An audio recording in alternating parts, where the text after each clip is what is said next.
palavra do Senhor diz assim, Marcos 4, 26 a 29. Jesus disse ainda: o reino de Deus é como um homem que lança a semente na terra. Ele dorme e acorda, de noite e de dia, e a semente germina e cresce, sem que ele saiba como. A terra por si mesma frutifica. Primeiro aparece a planta, depois a espiga, e por fim o grão cheio na espiga. E quando o fruto já está maduro, logo manda cortar com a foice, porque chegou a colheita. Oremos. Amado Pai Celeste, nós nos curvamos diante da Tua soberania, neste momento, neste culto, e lançamos diante do Teu povo a expressão da Tua voz através da palavra escrita, dessa menção das Escrituras Sagradas que ficaram para nós como norte para a vida. E aqui, Senhor, rogo e peço que o Senhor, pelo Teu Santo Espírito, nos dê iluminação. Abra nossa mente para encontrarmos, Senhor, o sentido da Tua voz aqui. E aqui, Senhor, neste lugar, saiamos cheios dessa presença e com significado desta palavra, para transformar as nossas atitudes, o nosso pensamento, nós possamos viver segundo o Teu querer, como igreja, como indivíduos, neste mundo cruel, neste mundo mau. Que a Tua igreja, que é santa, possa promover, através dessa santidade, a luz de Cristo neste mundo, e transformar essas trevas, como oportunidade de salvação para muitos. Assim oramos, em nome de Jesus, amém, digam amém, por favor. Queridos, o título da pregação desta noite é A Semente da Justiça de Deus. Nós continuamos a falar acerca daquilo que Jesus já vinha comentando, falando sobre a parábola da semente, que a semente caiu em diversos tipos de terra e foi sendo atingida por resultados também diferentes. E o semeador sai a semear, isso logicamente representa Jesus, e depois que o Senhor Jesus fala acerca da semente, acerca de como ela foi sendo produzida, como ela encontrou dificuldades em alguns terrenos, e como ela, ao encontrar um terreno bom, produz muito além daquilo que era esperado.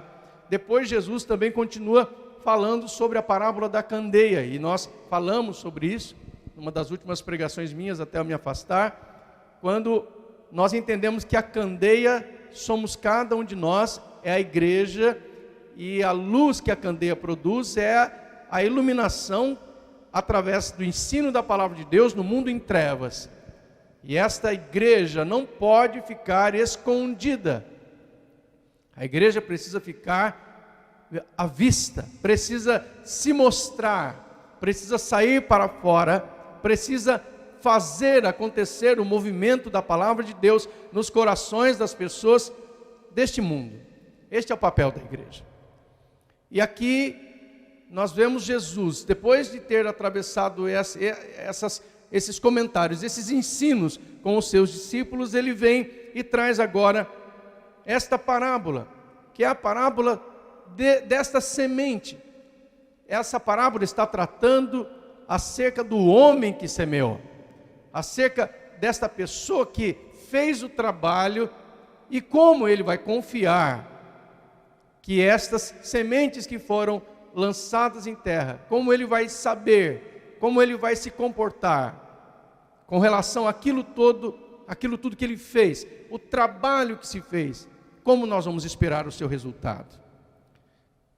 É interessante como as coisas no contexto espiritual são em relação ao contexto terreno. Nós precisamos entender que o que está acontecendo aqui é a fala de Jesus. Talvez você tenha olhado para esse texto e tenha dito o que Jesus queria dizer. O primeiro olhar que nós temos que ter sobre a Bíblia é o olhar daquilo que está acontecendo na história bíblica.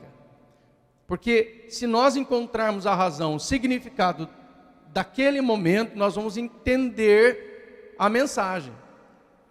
Há, infelizmente, um grande número de homens que procuram ensinar a Bíblia hoje e que tiram da sua própria percepção natural, ou seja, eles acham que é aquilo e ensinam aquilo que eles acham que é. E isso é um perigo muito grande, porque você está ensinando pessoas a viverem pela fé. E se você não está trazendo a mensagem que Jesus trouxe, você está contaminando a mensagem e está criando heresias. Então, por isso é importante olharmos para o texto, vermos o que Jesus disse.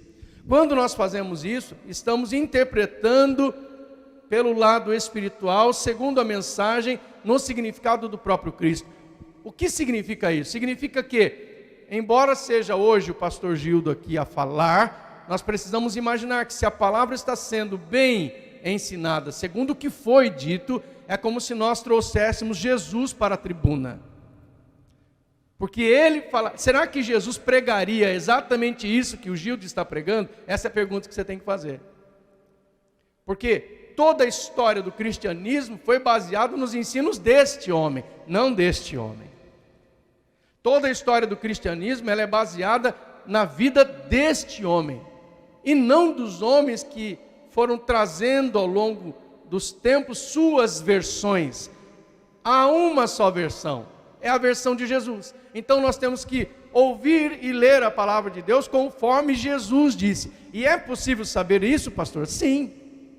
Por isso que nós estamos nos esmerando para poder trazer para este altar, para este púlpito, uma mensagem que seja sadia, um cristianismo que seja autêntico, para garantir a cada uma das pessoas que estão neste auditório, que elas vão viver uma fé verdadeira, segura, não enganosa. Você vai ter a certeza disso. Nós aqui na terra temos a tendência de enxergar as coisas que estão próximas de nós e olhar do nosso jeito. É claro, porque isso é muito mais simples, muito mais fácil de aceitar, de assimilar, de aprender. Mas as coisas espirituais, elas devem ser discernidas espiritualmente, como já mencionado nas Escrituras. Então lembre-se que esta parábola, ela vai no final descrever o reino de Deus. Jesus começa dizendo assim, o reino de Deus é como? Então a pergunta é, como é o reino de Deus? E Jesus está dizendo, o reino de Deus é assim, assim, assim e assim, porque nós fazemos parte deste reino de Deus. A igreja que nós frequentamos, ela não deve ser desconexa do reino de Deus, senão nós teríamos outra literatura para poder ensinar. Mas nós vivemos com base nisso, e nós precisamos compreender isso. Primeiro versículo, então, falando sobre este homem, que vai lançar a semente da justiça de Deus. Jesus está explicando no versículo 26, o reino de Deus é como um homem que lança a semente na terra. Então, de novo, Jesus está continuando a lançar a palavra da parábola do semeador. Ele continua, mas agora ele aponta para os resultados dessa semeadura. Entenda uma coisa e guarde isso no seu coração desde o início dessa pregação. O tom dessa pregação de Jesus é o julgamento do povo.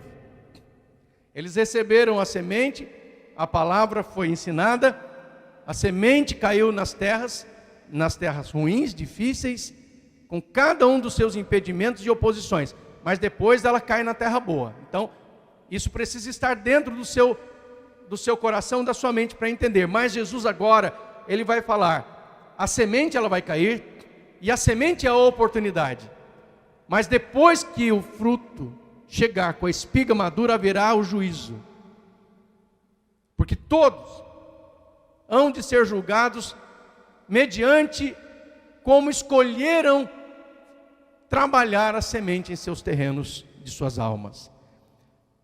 O tom dessa parábola é o julgamento final diante de Deus. Assim como na última explicação, Jesus é o homem que lança a semente, que é a palavra. Sua mensagem foi espalhada. Haverá sim uma grande oposição ao evangelho mas não se trata simplesmente de qualquer mensagem.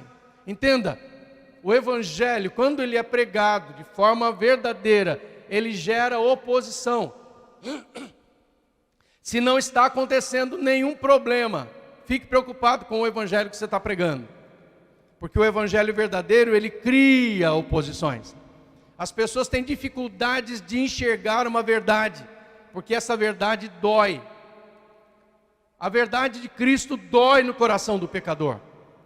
Quem está vivendo debaixo do pecado, quem está destruindo a sua vida, quem está imerso num lamaçal de pecado, de uma vida descontrolada, pecaminosa, essa pessoa, quando ouve a palavra de Deus, a primeira coisa que ela sente é dor dentro da sua alma, porque ela está sendo julgada por si só naquele primeiro momento e tocada pela voz do Espírito Santo dentro dela. Então é natural.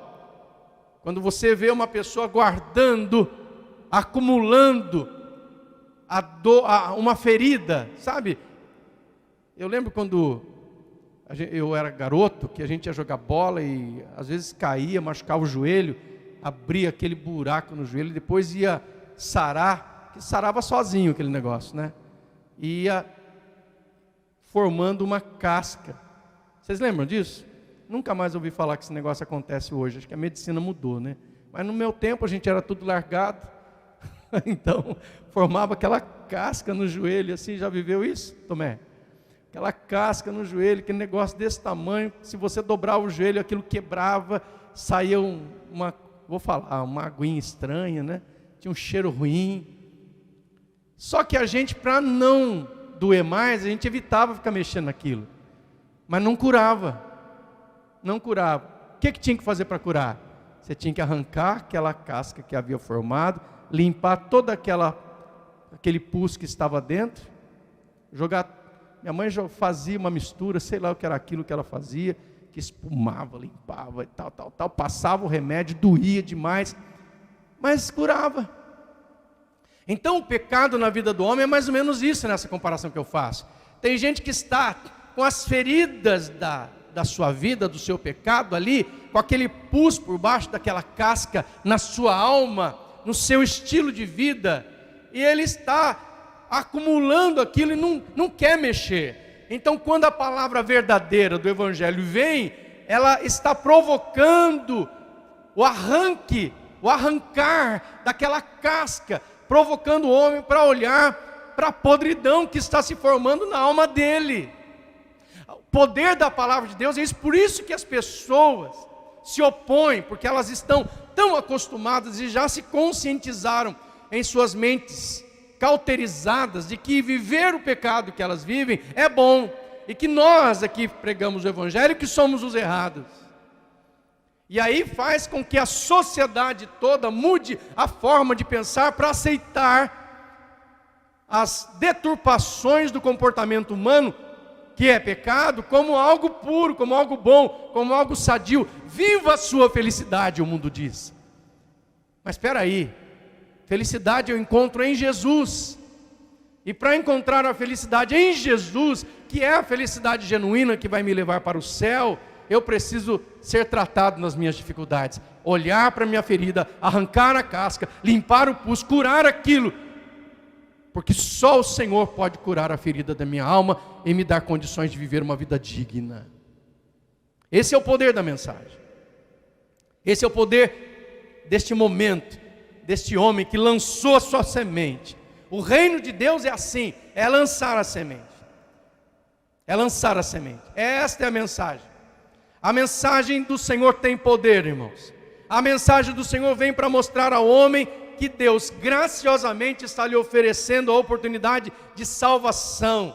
Mas para isso só lhe cabe reconhecer seu estado pecaminoso, arrepender-se de verdade, fielmente, e a partir de então crer em Deus e crer no Evangelho.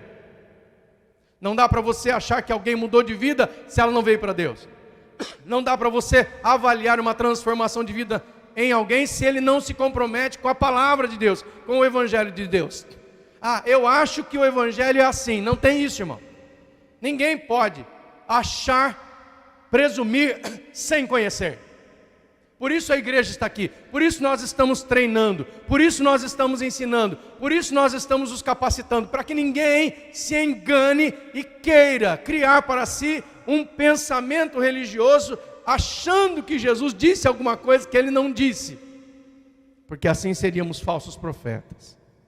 Este homem que depois de ter semeado, no versículo 27, ele dorme e acorda, de noite e de dia, e a semente que ele lançou germina e cresce, sem que ele saiba como. Agora nós vemos Jesus falando sobre os mistérios de Deus, porque tudo acontece conforme o Senhor quer. Eu creio na soberania de Deus. Eu creio que Deus é soberano sobre todas as coisas nessa terra. Eu creio que a última palavra é de Deus. Por isso, eu não espanto se eu ficar enfermo, porque Deus permitiu. Mas eu sei que é o Senhor que vai me livrar daquela enfermidade. Eu sei que tudo que acontece comigo, ainda que seja coisas difíceis, é para prover a glória de Deus. É talvez para testar a minha fé. É para ver se eu estou firme, porque quando tudo está bem, por que eu preciso de Deus? Mas quando eu tenho dificuldades na vida, eu preciso aprender a ser grato a Deus ainda nas dificuldades, porque naquele lugar da dificuldade é que eu vou curvar o meu joelho, vou dobrar o meu joelho, vou curvar a minha face, vou buscar ao Senhor, vou clamar a Ele, vou aprender como que Ele age trabalhando a minha vida, e quando eu me levantarei não para dizer que eu venci, mas dizer que o Senhor esteve comigo naquele vale, Ele não me abandonou, mostrou-me o caminho seguro para sair dali, levantou-me, ergueu-me sobre meus pés, e a glória que da minha vitória vai pertencer sempre e única e exclusivamente ao Senhor. Assim nós precisamos viver os nossos dias. Cada um de nós. Você pode transferir isso que eu falei para você, no seu dia a dia. Nós não sabemos, talvez, dos mistérios que o Senhor guarda consigo. Jesus está ensinando que a semente, que é a sua palavra, tem tanto poder, que ao ser lançada na terra boa, ela produzirá fielmente. Vai produzir na terra boa, vai produzir, vai dar certo. Ele também está fazendo referência a um texto que eu quero ler para vocês, de Eclesiastes 11:5, onde ele está mostrando aos seus discípulos qual é o caminho da sabedoria. Por quê? Porque nós não conseguimos entender todas as coisas. Então Jesus diz em Eclesiastes 11:5, a menção que ele faz: assim como você não conhece o caminho do vento, nem sabe como se formam os ossos no ventre da mulher grávida, assim também não entende as obras de Deus, que faz todas as coisas. Talvez hoje se saibam, a medicina avançou, mas na época que o livro de Eclesiastes foi escrito, e na época de Jesus, o homem não tinha tal conhecimento. E é nesse olhar que nós temos que olhar para esse texto, para um conhecimento limitado. E aí Jesus está nos mostrando que o homem acorda, noite e dia, semente germina e cresce, sem que ele saiba como. Ou seja, há um desenvolvimento da vida e um mistério que compete apenas a Deus, e nós precisamos confiar que Ele está fazendo. Nós não sabemos como se formam os ossos dentro do ventre da mulher grávida, os ossos sobre o feto, a vida. Nós não temos o entendimento, o homem não sabe, é isso que ele está expressando, mas Deus sabe, é Ele que faz todas as coisas. Ou seja, o mistério da salvação, e aqui eu volto para Jesus na sua fala, o mistério da salvação continuará sempre nas mãos do Criador. O que cabe a nós fazer, faremos. O que é que cabe à igreja fazer? Lançar a semente. O que é que cabe a você fazer? Lançar a semente. O que é que cabe a cada um de nós, homens, mulheres, jovens, crianças, fazer? Lançar a semente. Eu já vi uma neta pequena lançando a semente sobre o coração de um avô que há muito tempo não queria aceitar a fé cristã genuína. vivia lá a religião dele, os conceitos dele, mas aquele homem estava sempre amargurado, sempre adoecido, sempre entristecido, e aquela criança que havia sido ensinada no caminho do Senhor, tinha a porção da semente genuína de Deus, e ela com muito carinho e amor lançava dentro do coração daquele avô. Sabe o que aconteceu? Aquele avô, em um momento específico, foi até a igreja, por conta de um evento, como esse evento das crianças que teve ontem, e ele ouviu a palavra de Deus de uma forma simples, entendeu claramente, e foi o dia que o Criador Todo-Poderoso fez com que aquela semente se tornasse viva dentro dele, germinasse, e o coração daquele homem se tornou em um coração bom, fácil do plantio, e ele ali se entrega a Jesus Cristo. Deus é poderoso para fazer. Aquilo que cabe a nós fazer, faremos. Pois o que cabe ao Criador, Ele garante acontecer, irmãos. Pregue a palavra e descanse. Faça o querigma. O que é o querigma? É uma palavra grega que significa anunciação. Anuncie em todo o tempo. Anuncie, faça o querigma, faça a proclamação e descanse em Deus. Irmãos, não é preciso usar de subterfúgios.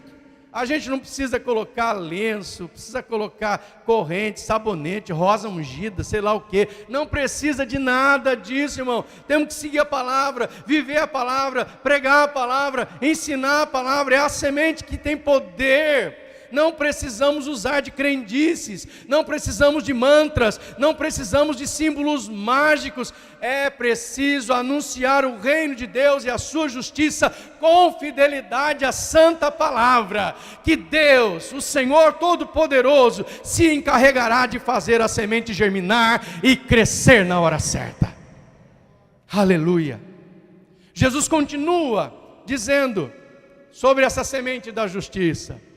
Ele fala que este homem que lança a semente estará seguro que a terra fará o seu trabalho. E olha a observação que eu vou levantar para você. O texto bíblico diz: a terra por si mesma frutifica. A terra por si mesma frutifica, diz Jesus. Primeiro aparece a planta, depois a espiga e por fim o grão cheio na espiga. A ideia aqui não é que tudo acontece automaticamente, mas que foi planejado, criado por designação divina. O que me leva a ver isso? Existe uma palavra na frase que Jesus faz, a palavra que, quando Jesus diz assim, por si mesma, lá no original da Bíblia, no grego, a palavra é autômata. Só que essa palavra grega autômata, ela não quer dizer que é algo que se faz sozinho, espontaneamente. Essa palavra, dentro desse contexto, porque as palavras gregas, elas são totalmente relacionadas ao contexto. O significado de uma mesma palavra em outro contexto tem outra conotação. E aqui, ela quer dizer exatamente isso.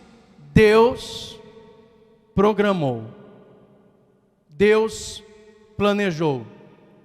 Deus já deixou aquilo como se fosse autômato, automatizado, programado, preparado para ser desenvolvido, para ser feito dessa forma.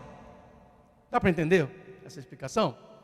O Senhor já, digamos que Ele fosse aí um grande criador de sistemas de computador, e o Senhor já tenha feito ali um sistema específico para que ao chegar a semente, aquele resultado acontecesse. Era aquilo. Deus planejou. Então, a ideia não é que tudo acontece sozinho, mas que foi planejado, que foi preparado, que houve uma criação por designação divina.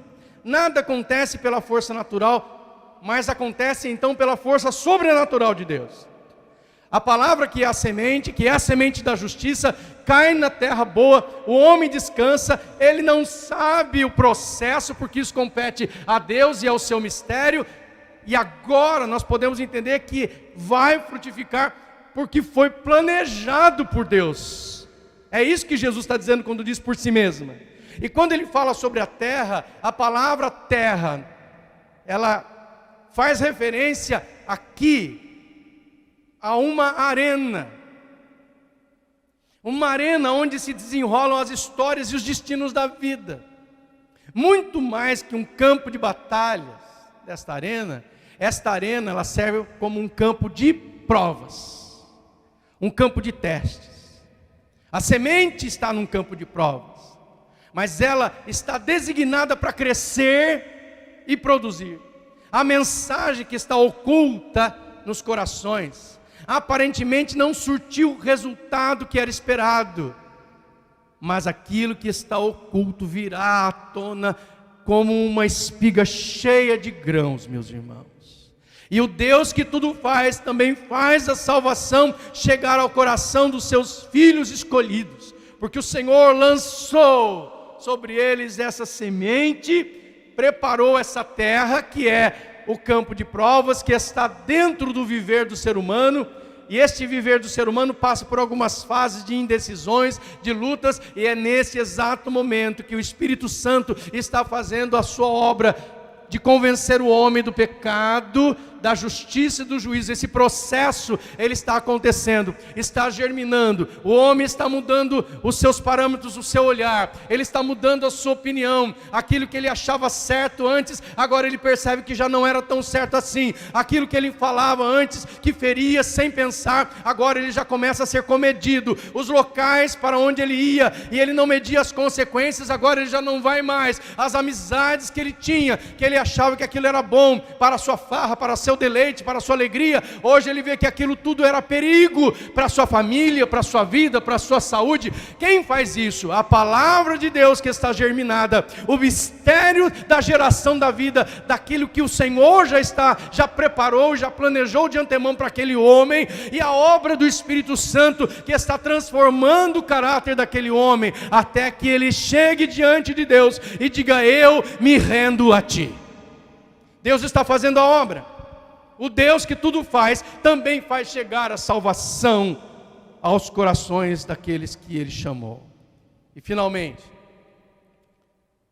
aquele homem que lançou a semente, Jesus continua dizendo, ele sabe que o final de tudo está na colheita.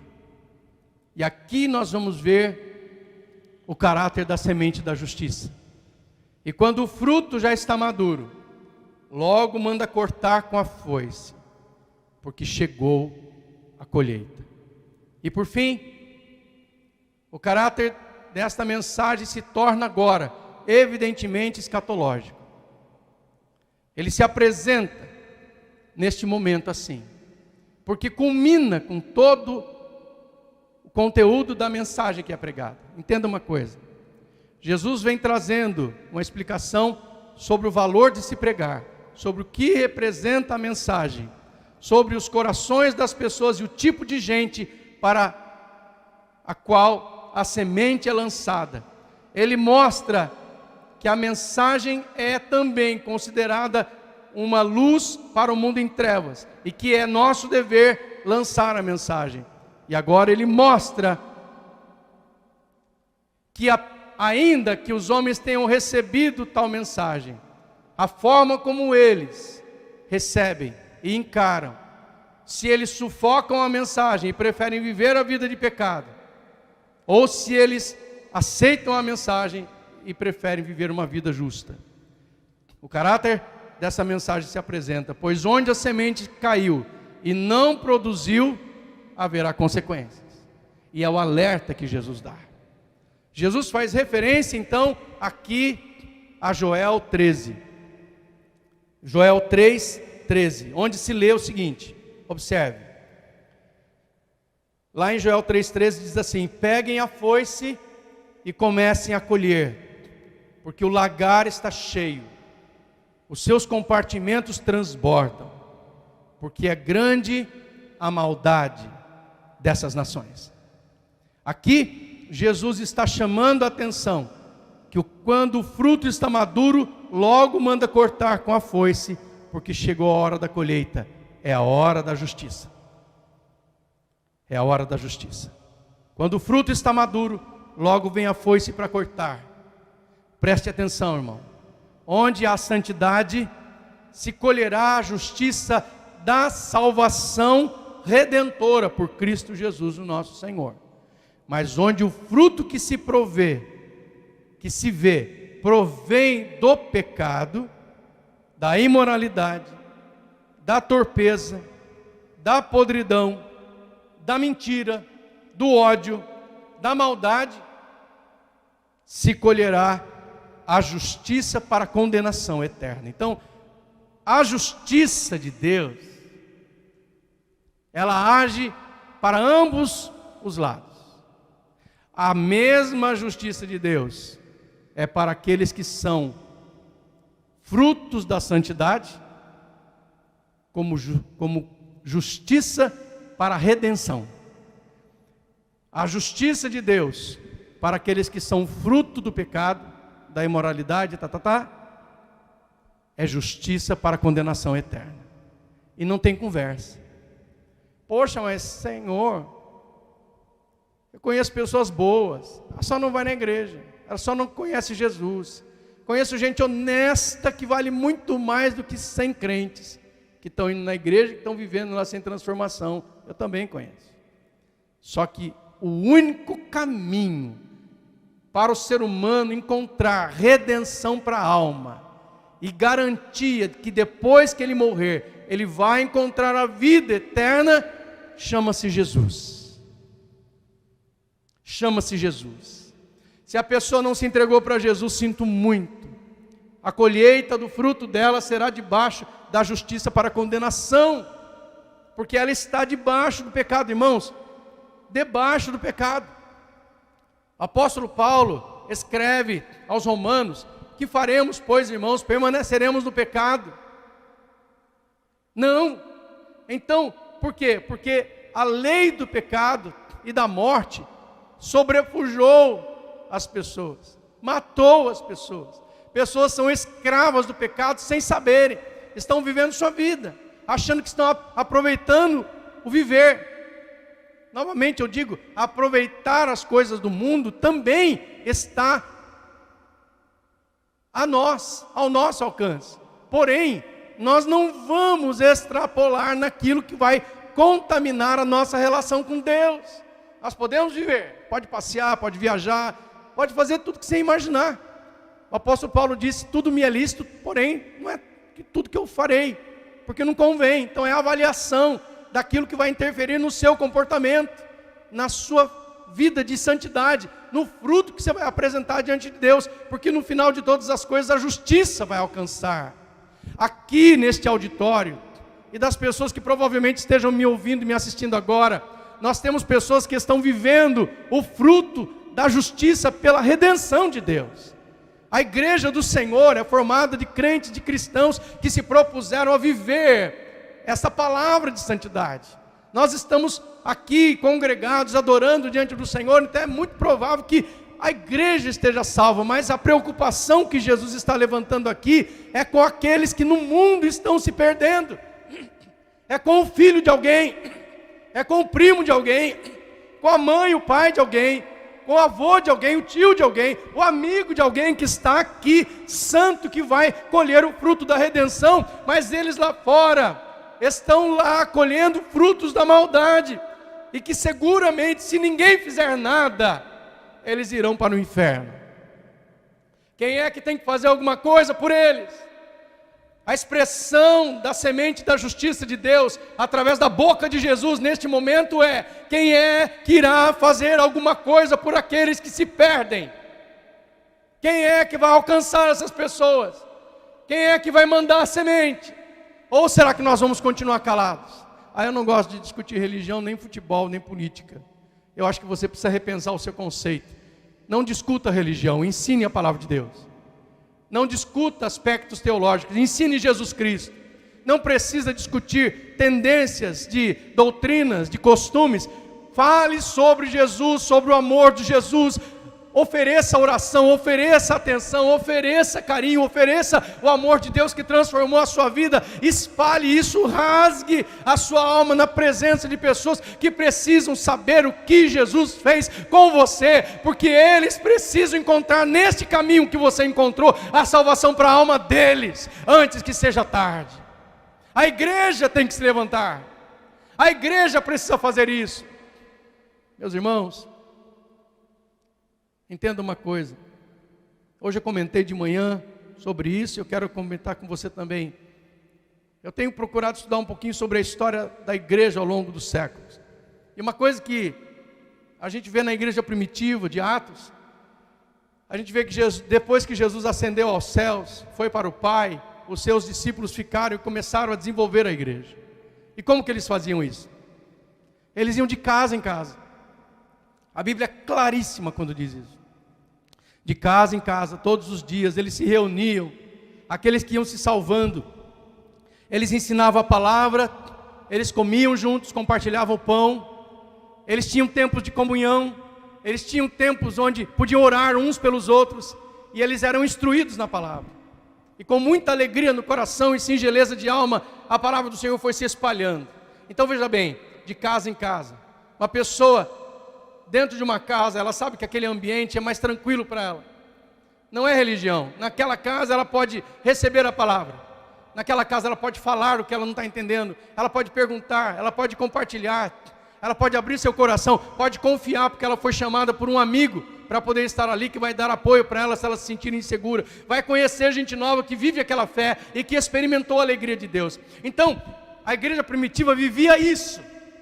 E olha só, ela foi se espalhando, se espalhando, se espalhando. Quando tinha muita gente numa casa, eles começavam a pregar em outra. Olha, eu posso ir ensinar isso na casa do meu amigo? Pode. Posso ensinar isso na casa da minha tia? Pode. Olha, eles estão abrindo, me chamando para poder ensinar essa palavra de Jesus num outro lugar, numa outra casa. Pode ir, vai espalhando. E a igreja, que é o ajuntamento daquele povo de Deus, ela foi crescendo. Foi crescendo, foi crescendo, foi crescendo e não se tinha controle disso. A um ponto que se percebeu que a igreja, que os cristãos eram um número tão grande que poderia comprometer a saúde do governo de Roma. E então Constantino se levanta e diz assim: olha, agora eu vou me converter. Eu vou dizer que eu sou também cristão, porque eu quero que esse povo esteja comigo, ao invés de eu guerrear, porque não vai ter como vencê-los. Então chamou Constantino todo aquele povo e falou que a partir de então o Estado, a religião do Estado seria a religião dos cristãos. Esse foi o maior golpe que a igreja sofreu. Por quê? Vou te explicar. A partir de então, o povo aplaudiu. Ei, o nosso imperador agora ele é também da nossa fé. Aplaudiram. E aí começou o Estado a investir na construção de grandes catedrais, de suntuosos lugares para reunir aquele povo. Agora nós temos um local para adorar. Então entrou aquele povo todo dentro de uma igreja, dentro de um templo construído para eles adorarem a Deus. E a partir daquele momento a igreja parou de crescer. A partir daquele momento não foi criado um templo para adoração a Deus, foi criado um cercado para poder impedir o crescimento espontâneo que a igreja tinha antes. Foram delimitados. As pessoas se enganavam com o número de multidões. Irmãos, nós temos um grupo de mulheres, missionários de mulheres da Igreja Quadrangular. Ele é o maior grupo de todos os grupos missionários que a igreja tem. A Igreja Quadrangular conta hoje, no Brasil, com aproximadamente 4 milhões de membros. 80% disso é o grupo de mulheres. Então você imagina. E aí a gente faz congressos de mulheres, congresso nacional, que reúne lá 10, 15 mil mulheres em Camboriú. Uau! Uau! Quanta mulherada para adorar a Deus, hein? Mentira, lê do engano. Cadê todo o percentual de mulheres que está espalhado pelo Brasil? Teria algum lugar para suportar esse povo? Não, é a mesma visão. Então você tem um ambiente onde cabe muita gente, mas todo o povo não está sendo alcançado.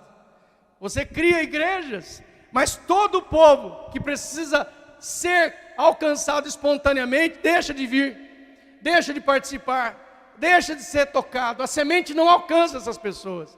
E aí, o que fica nelas? Fica de volta o retorno ao pecado, o retorno ao engano, o retorno a filosofias equivocadas, o ataque dos pensamentos filosóficos que vão misturar, que vão contaminar a santidade da palavra de Deus.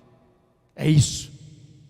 Por isso, nós precisamos voltar às origens. Por isso, nós precisamos entender que o caminho para que a igreja do Senhor alcance a cidade de Sumaré e as cidades vizinhas é o caminho da espontaneidade, onde cada um de nós esteja espalhando livremente a palavra do Senhor através das casas, porque aí não tem nada, nenhum cercado prendendo a gente, e aí nós vamos alcançar muito maior resultado do que nós mesmos poderíamos imaginar. Aqui, quando Jesus está falando sobre a semente da justiça de Deus, nós também lembramos depois aquilo que foi revelado a João em Apocalipse 14 ao 20, me permita ler para vocês, Apocalipse 14, dos versículos 14 ao 20, olha o que está sendo trazido para o fim dos tempos. Olhei, e eis uma nuvem branca, e sentado sobre a nuvem, um semelhante a um filho do homem, tendo na cabeça uma coroa de ouro e na mão uma foice afiada. Olha a foice aí, ela vai aparecer algumas vezes nesse texto. Outro anjo saiu do santuário, gritando com voz forte para aquele que estava sentado sobre a nuvem: pegue a sua foice, comece a colher, pois chegou a hora da colheita, visto que os campos da terra já amadureceram. Tempo de justiça. E aquele que estava sentado sobre a nuvem passou a sua foice sobre a terra e fez a colheita. Então outro anjo saiu do santuário que se encontra no céu, tendo também ele uma foice afiada. Ainda outro anjo saiu do altar, o anjo que tem autoridade sobre o fogo, e clamou com voz forte ao que tinha foice afiada, dizendo: pegue a sua foice afiada e ajunte os cachos da videira da terra, porque as suas uvas estão maduras. Então o anjo passou a sua foice na terra, ajuntou os cachos da videira da terra e os lançou no grande lagar da ira de Deus. O lagar foi pisado fora da cidade. E observe, a primeira foice foi de um semelhante ao filho do homem, passou sobre a terra e fez a colheita dos salvos. Ok? Aí agora o segundo anjo chama a atenção do anjo que está com a foice afiada, e ele passa a segunda vez a foice sobre a terra, e então ele traz essa colheita de uvas para ser pisado fora da cidade santa. E olha o que aconteceu: correu sangue do lagar, chegando até a altura dos freios do cavalo. Onde que fica o freio do cavalo, irmão? Na boca do cavalo. Qual é a altura da cabeça de um cavalo bacana, bom? Cadê o Juca para me ajudar? A altura de um cavalo dá mais ou menos isso aqui? Onde eu estou com a mão? A cabeça dele? Está mais ou menos aqui então o freio. Vamos imaginar hipoteticamente. Correu sangue do lagar, chegando até a altura do freio dos cavalos, numa extensão, olha lá, de cerca de 300 quilômetros. É um mar de sangue. A semente da justiça de Deus, que salva aqueles que acolheram a palavra, é a mesma semente da justiça de Deus, que pisoteia os frutos do pecado e da maldade. Nesta noite, meus queridos irmãos, nós podemos entender que a mensagem do Salvador é também uma mensagem de desespero, pois a vida do ser humano é nada, e se o homem não se encontrar prostrado diante da majestade de Deus, e não se humilhar, e não se arrepender dos seus pecados, qual será o seu fim? Qual será, meus irmãos? Jesus estava chamando os seus ouvintes ao arrependimento, e continua hoje fazendo a mesma coisa com a sua mensagem. Naquele momento da palavra, era isso que ele estava dizendo: E neste momento da palavra, é isso que Jesus continua a pregar aqui. Ele continua dizendo, assim como ele começou a dizer: é chegado o reino de Deus, arrependam-se e creiam no Evangelho. Note a urgência, note a relevância, dê importância a isso, irmão. Que o Espírito da graça de Deus visite nossas almas e nos revele a intensidade da mensagem de Jesus nessa noite. A igreja proclama a palavra, lança a semente. Deus dá o crescimento nos corações. A justiça final virá sem falta. E a glória do Senhor se manifestará no meio do povo de Deus. Glória, poder e louvor sejam, pois, a Ele, para todos sempre. Amém. Esta é a mensagem, esta é a palavra, e é isso que nós temos que agarrar, porque o tempo é remido. Cabe a nós adorarmos a Deus com toda a fidelidade, mas cabe à igreja do Senhor ser o semeador fiel e descansar que a obra está nas mãos dele. Em nome de Jesus, irmão, nessa noite eu oro para que você receba na sua vida o impulso, a inspiração para poder começar a orar por aqueles que você precisa se importar para serem salvos.